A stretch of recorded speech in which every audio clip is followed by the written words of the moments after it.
देख रहे हैं प्रदेश का नंबर 1 चैनल ABB न्यूज। पूर्व मेयर प्रत्याशी आपकी अपनी पुष्पा रावत जी ने पुष्पराज एक आशा ट्रस्ट के तहत आर्थिक रूप से कमजोर वर्ग के बच्चों के उज्ज्वल भविष्य व सुनहरे कल की ओर एक पहल के लिए लिमिटेड सीट ही बची है।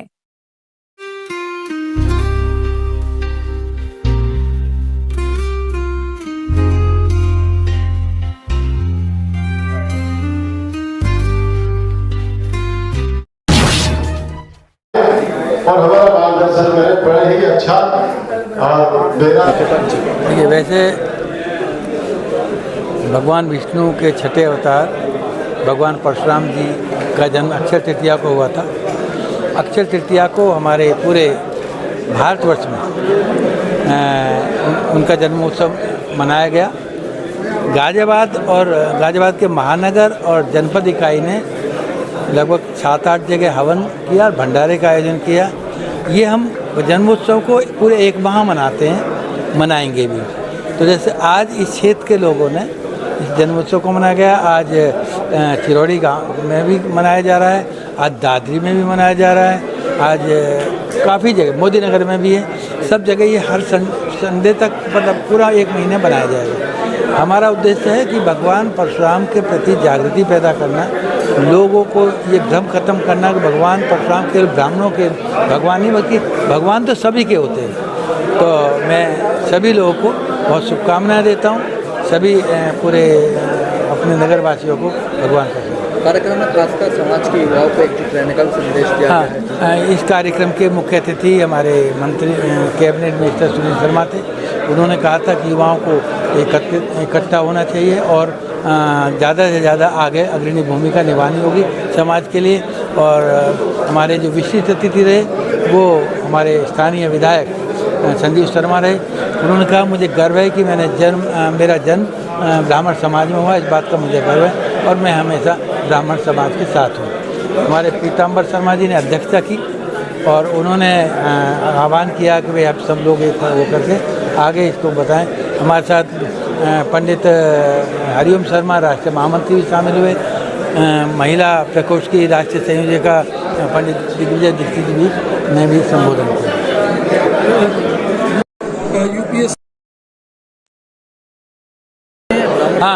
यूपीएससी की परीक्षा में लगभग 97 ब्राह्मण समाज के लोगों ने इसको सफल हुए हैं। इसमें हम उन सबको बधाई देते हैं। मंच का संचालन कर रहे जिले के अध्यक्ष आदरणीय श्री जयंत शर्मा जी और उपस्थित सभी मेरे बुजुर्गों और साथियों, सभी को नमन करता हूँ, प्रणाम करता हूँ। आज बहुत ही व्यस्त कार्यक्रम थे और मैंने जयंत शर्मा जी से माफ़ी मांग ली थी। मैंने कहा मैं नहीं आ पाऊँगा क्योंकि 10-15 दिन पहले ही कार्यक्रम फिक्स हो चुके थे, लेकिन मुझको लगा कि ब्राह्मण समाज का कार्यक्रम है, मुझे जाना जरूर चाहिए। तो मैंने इनसे इतनी परमिशन मांगी थी, उनका मैं जेके जी की डेली छूट है, सबको प्रणाम कर लूँगा, वहीं बाहर से दौड़ लूँ। परंतु इन्होंने मुझे एक चीज़ अच्छी नहीं लगी जयंत जी कि आपने बुजुर्गों से स्वागत कराया, इस परंपरा में परिवर्तन लिया। हमारे बुजुर्ग हैं, आदरणीय हैं, श्रद्धेय हैं, हम उसको नमन करेंगे, उनको प्रणाम करेंगे। वो मंच चढ़ के आए, थोड़ा सा मुझे लगा, लेकिन आपने आशीर्वाद दिया, मैं उस आशीर्वाद के रूप में बुजुर्गों का स्वीकार करता हूँ। नौजवान साथियों ने स्वागत किया और मैं आप सबका बहुत बहुत आभार और धन्यवाद ज्ञापित करता हूँ। और जयंत जी, मैं कभी राजनीतिक भाषा किसी सांस्कृतिक धार्मिक मंच से बोलता ही नहीं। अब किसी को लग जाए तो बात अलग है। अगर मैं हिंदुत्व की बात करूं, उसे कोई राजनीतिक माना जाए, सनातन है तो ब्राह्मण है, हिंदू है तो ब्राह्मण है, ये मिट जाएंगे तो ब्राह्मण नहीं बचेगा। कश्मीर में बचा क्या, केरल में बचा क्या, नहीं बचता। धर्म सर्वोपरि, धर्म की रक्षा होगी तो राष्ट्र की रक्षा होगी। जहाँ जहाँ हिंदू धर्म कमजोर हुआ है वहीं अलगाववाद की बातें उठी। वहीं देश को खंडित करने के षड्यंत्र रचे। हिंदुत्व इस देश की मानव आत्मा है। कोई व्यक्ति हो, कोई राजनीतिक दल हो, कोई महापुरुष हो या सामान्य पुरुष, जो हिंदुत्व को चोट पहुंचाने की बात करता है वो केवल हिंदुत्व को चोट नहीं पहुंचा रहा, भारत माता के हृदय पर के अवसर पर मंच पर उपस्थित आदरणीय पीताम्बर शर्मा जी, आदरणीय JK गौड़ जी, राष्ट्रीय कार्यकारी अध्यक्ष जी, बड़े भाई जयनंद शर्मा जी जो जिलाध्यक्ष हैं, सुभाष चंद्र शर्मा जी महानगर अध्यक्ष, हरिओम शर्मा जी राष्ट्रीय महामंत्री, दिग्विजय दीक्षित जी राष्ट्रीय संयोजिका महिला प्रकोष्ठ, विजय भारद्वाज जी महामंत्री, आदेश शर्मा जी महामंत्री, संदीप शर्मा जी महामंत्री, परमानंद शर्मा जी प्रदेश महामंत्री, हमारे बड़े भाई डॉक्टर संजीव शर्मा जी, अमरदास शर्मा जी, सामने उपस्थित आदरणीय राम बाबू शर्मा जी, मोहम्मद कौशिक जी, मदन शर्मा जी, तमाम बड़े भाई बैठे हैं, बुजुर्ग बैठे हैं। सबसे पहले तो भगवान परशुराम जी के जन्मोत्सव की आप सबको, हम सबको बहुत बहुत शुभकामनाएं, जिसके लिए हमें एकत्रित किया। और दूसरी बात यह है कि मुझे गर्व है कि मैं ब्राह्मण समाज में पैदा हुआ हूं। और ये बात यही नहीं, आप जिस मैदान में कहवाना चाहेंगे उस मैदान में कहूंगा मुझे गर्व है कि ब्राह्मण समाज एक अग्रणीय समाज है जो सबको दिशा और दशा देने का काम करता है। निश्चित रूप से अभी मैं आया था तो वक्ता हमारे आदरणीय गौड़ साहब कह रहे थे कि कुछ लोग जो है वो कहते हैं कि जी, लेकिन मैं संकल्प लेता हूँ और कहता हूँ, मीडिया के सामने कहता हूँ कि मैं ब्राह्मण होने पर मुझे गर्व है और मैं सभी ब्राह्मणों के साथ।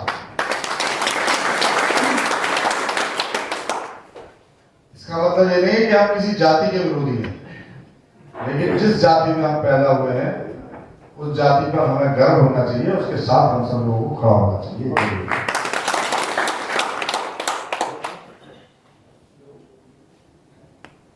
भगवान परशुराम जी, त्रिपाठी जी पीछे कैसे बैठे सबसे लास्ट में? कुछ नाराज हो के कैसे बैठे? आ जाओ आ जाओ। और मुझे लगता है कि इस बार भगवान परशुराम जी की जयंती बड़े स्तर पर मनाई गई है। आज भी पूरे जिले के अंदर 4-5 निमंत्रण मेरे पास भी है, मोदी नगर से, मुरादनगर से, लोनी से, सिरौली गांव। और बड़ी बात तो यह है कि अब शहर से निकलकर देहात में भी बड़ी संख्या में जो हमारे ब्राह्मण भाई हैं, जो परशुराम जी को मानने वाले लोग हैं, वो सभी इस जयंती को मना रहे हैं, शोभा यात्रा मना रहे हैं। और जो हमारे महापुरुष हैं, भगवान हैं, उनकी जयंती लगातार 1 माह तक चलती रहती है। इस बात के लिए जो इस बार भगवान परशुराम जी की जयंती का विस्तार हुआ है और सब लोगों ने इसको माना है, ये भी आप सब लोगों के लिए बहुत बधाई का पात्र है। क्योंकि केवल पहले शुरू में ब्राह्मण सभा इसको मनाती रही है, लेकिन अब लगातार जो मान्यता है भगवान परशुराम जी की वो बढ़ती जा रही है। एक जो दुष्प्रचार लोगों ने किया कि जी क्षत्रिय समाज का श्रृंगार किया, उसका भी एक सब लोगों ने, कि उन्होंने क्षत्रिय समाज का श्रृंगार नहीं किया। उन्होंने जो आतताई लोग थे, आतंकवादी लोग थे, जिन लोगों ने धर्म के प्रति जिन लोगों की आस्था नहीं थी, उन लोगों का नाश करने का काम भगवान परशुराम जी ने किया। धर्म की स्थापना की। जो JK गौड़ जी हमारे गाजियाबाद के जिला और महानगर के दोनों सम्मानित अध्यक्ष जयनंद जी और सुभाष जी, मंचा जी, हमारे राष्ट्रीय महामंत्री हरिओम शर्मा जी, महिला मंच की संयोजिका दिग्विजय दीक्षित जी, हमारे मेरे साथ काम कर रहे प्रदेश महामंत्री मास्टर परमानंद शर्मा जी, दादरी नगर के अध्यक्ष मांगेराम शर्मा जी, गौतम बुद्ध नगर के महामंत्री मास्टर राम कुमार शर्मा जी, और मेरे सामने सभी मंचासीन सम्मानित हमारे साथी और मेरे सामने बैठे हुए सभी सम्मानित और अति सम्मानित विप्र बंधुओं, सुबह से कार्यक्रम चल रहा है। भगवान परशुराम जी के बारे में सभी लोगों ने बहुत अच्छे अच्छे विचार रखे हैं। मुझे बड़ी प्रसन्नता हो रही है इस बात की कि 29 तारीख और 30 तारीख को भगवान परशुराम जी का जन्मोत्सव था। पहले कोई जानता नहीं था कब जयंती आई और कब चली गई। ज्यादातर वो शहरों तक सीमित था। मैं ये कह सकता हूं, विधायक जी बैठे हैं, अब की बार शहरों में नहीं गांवों में भी जयंती मनी है और भंडारे हुए हैं। ये जागरूकता है और अकेले में यहाँ की बात नहीं कर रहा। मैंने तो देखा, क्योंकि मैं 29 तारीख को कहीं बाहर था, बलिया चला गया था, वहां भी एक कार्यक्रम था, वहां भी लोगों में होड़ थी। और मुझे लगता है जो मैंने देखा, जो जागरूकता हमने अपने यहाँ पश्चिम में देखी है, उससे कहीं ज्यादा जागरूक ब्राह्मण पूरा में मैंने देखे। आज ये सब कहीं ना कहीं हम लोगों की एक मेहनत है जो लोगों को जगाने का काम कर रहे हैं। मैं मानता हूं जो सो रहा है उसे तो आप जगा लो, लेकिन जो सोने का नाटक कर रहा है उसे आप कैसे जगाओगे? अभी वो स्थिति नहीं आई। हम उस स्थिति को लाने के उसमें प्रयास में हैं। मेरी बात सुनो जी, जैनन जी, गड़बड़ मत करो।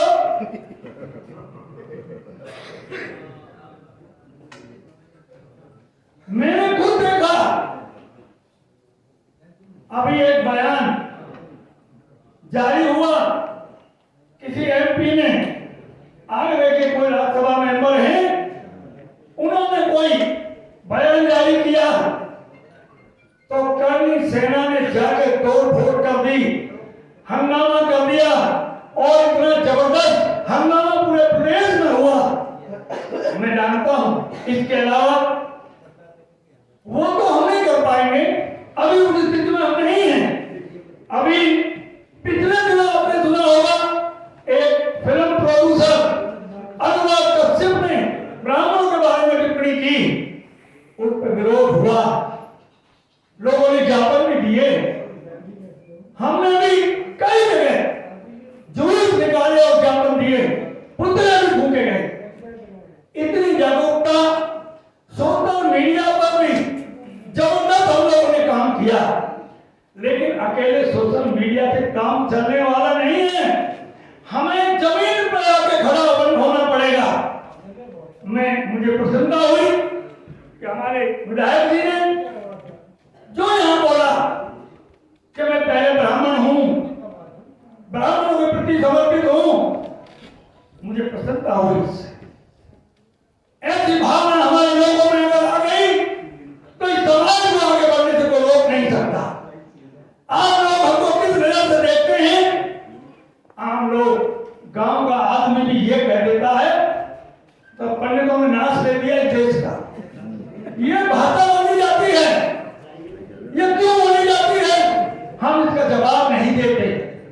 हर जगह ब्राह्मणों की जरूरत पड़ती है, कोई सरकार हो, कोई पार्टी हो, उनको ब्राह्मणों के बगैर वो पार्टी अधूरी रहती है। हम जाति की बात नहीं करते, हम धर्म की बात नहीं करते, हम किसी पार्टी की इस मंच से प्रशंसा नहीं करते, न विरोध करते। हम ब्राह्मणों के बारे में बात करते हैं। आज ये खुशी की बात कि शहर का विधायक और इसी जिले का साहिबान के बराबर के विधायक हमारे हैं और अधिकार के साथ हम लोगों ने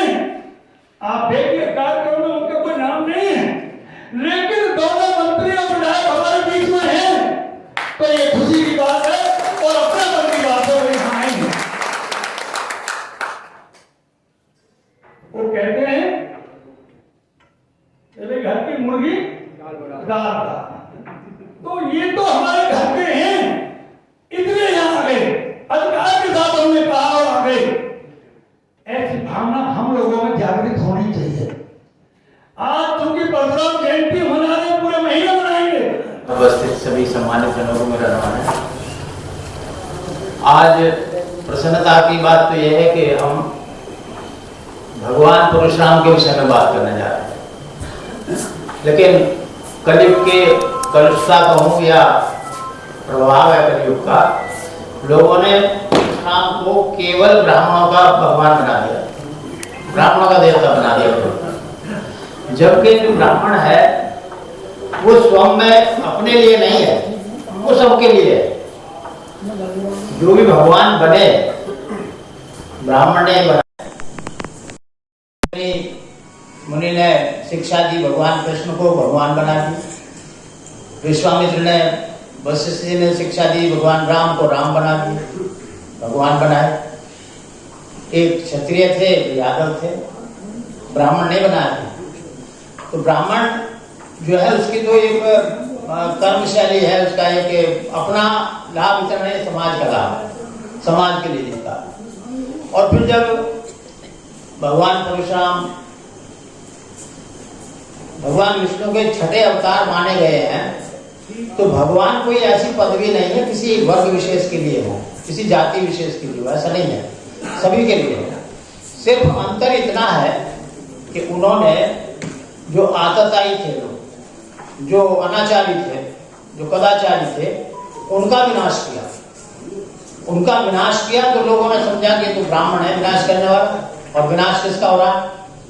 आतताई नहीं कहा उन्होंने कहा क्षत्रियों का विनाश हुआ, क्षत्रिय माने, क्योंकि मत जो है वो क्षत्रियों में ही था। सत्ता जो है वो क्षत्रियों के पास थी, तो मत भी उन्हीं के पास था। खैर, मैं अपने परशुराम जी के नमन करते हुए बात बताऊंगा कि ये ऋषि जमदग्नि और माता रेणुका के संतान थे और अपने पांचों भाइयों में सबसे छोटे थे और नाम भी इनका राम रखा गया था। राम भगवान शिव के भक्त थे। उनकी तपस्या से प्रसन्न होकर भगवान शिव ने एक परुष दिया, फरसा, इसकी वजह से परशुराम कहलाए। इनकी बचपन की विशेषता ये रही, बचपन के माता पितृ भक्त थे, माता की भक्ति और पिता की भक्ति। एक बार इनके माता जी के किसी आचरण से इनके पिता क्रुद्ध हो गए और उन्होंने इन्हें आदेश दे दिया पांचों भाइयों को कि अपनी माता का सिर काट दो। चार भाइयों ने मना कर दिया। मना कर दिया तो उन्हें शाप दे दिया उन्होंने, पिता ने जमदग्नि में शक्ति थी। पांचवें भाई जब परशुराम जी आए तो इन्होंने पूछा ही नहीं कुछ भी और माँ का सर धड़ से अलग कर दिया। जितने समय में सर अलग किया उतने समय में जमदग्नि को अपनी भूल महसूस हो गई। उन्होंने कहा ये तो गलत हो गया, अब गलत हुआ तो क्या किया जाए। तो इनसे परशुराम जी से कहा उन्होंने, इनके पिता ने, कि भाई जो हुआ तो ये हुआ, लेकिन तुम दो वरदान मांग सकते हो कोई से। मैं तुम्हारे इस काम से बड़ा प्रसन्न हूं क्योंकि तुमने मेरा कहना माना, पिता का आदेश तुमने माना, तो उस श्रेणी में तुम दो चीज मांग सकते हो। तो उन्होंने परशुराम जी ने मांग लिया। पहली बात तो ये कि मेरी माता जीवित हो जाए और उन्हें इस कृत्य का ध्यान ना रहे जो हमने कृत्य किया, और दूसरा ये कि मेरे भाई भी जीवित हो जाए। तो सभी के लिए हो गए, माता की भी भक्ति बन गई, पिता का आदेश माना गया और भाई भी जीवित रहे। तो उनके विषय में, भगवान परशुराम के विषय में एक बहुत ज्यादा जो हमारे समाज में प्रचलित है, तो धनुर्भंग हुआ और वो वहां पहुंच गए राजा जनक के यहाँ और राम का उनका संवाद हुआ। तो ये थोड़ा सा मैं क्षमा मांगते हुए तुलसी जी से कुछ ज्यादा ही दिखा दिया। ज्यादा दिखाने से मेरा तात्पर्य है कि लक्ष्मण जी ने भी, क्योंकि क्रोधावतार थे लक्ष्मण जी भी, शेषनाग के क्रोध उनमें बहुत था, तो उनका भी वार्तालाप दिखाया और वहां हमारे परशुराम जी को कुछ डाउन दिखाया, नीचे दिखाया। लेकिन अभी शिव कुमार जी ने कितना बढ़िया प्रसंग बताया था कि वो शादी के बाद, विवाह के बाद अपने नगर में घुस नहीं पाए थे। पहले ही उनके प्रताप से आंधी अंधड़ आए और ये घेर लिए थे और उन्हें आभास हो गया कि कोई ना